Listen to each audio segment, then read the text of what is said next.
Hi, my name is Carlyn Stilling, and I'm a strength and conditioning coach and researcher from the University of Calgary in Alberta, Canada. I currently work with our varsity athletics as well as in the Sport Injury Prevention Research Center, which is a research organization focusing on injuries in youth sport.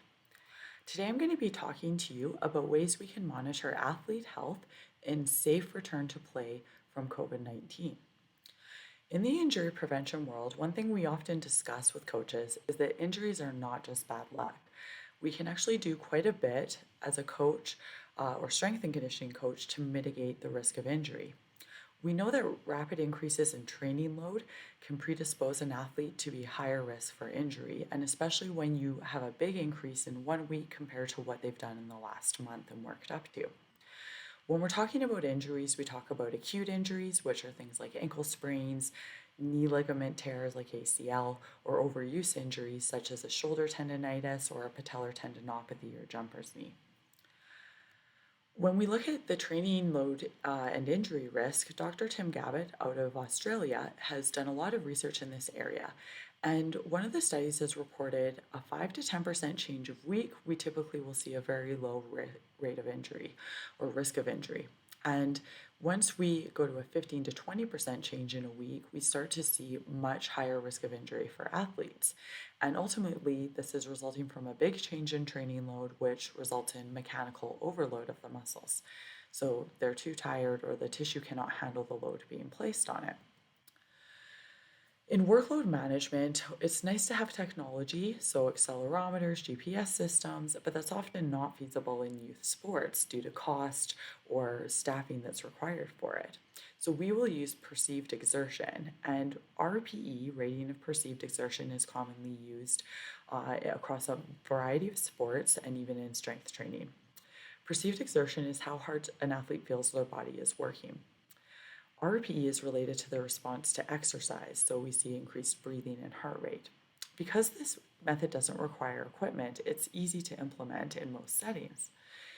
RPE is a 1 to 10 scale, going from light activity to max activity, and an athlete will give this rating after a session.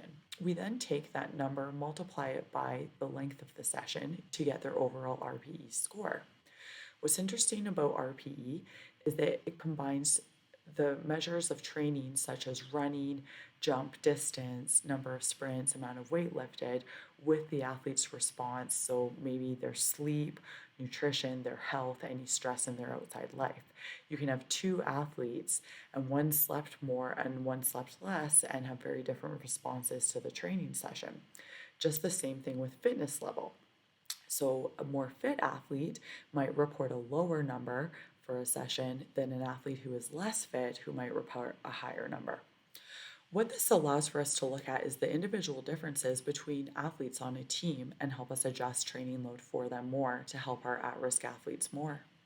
So we can again look at those changes in training load with that overall number week to week and see what range are we staying in.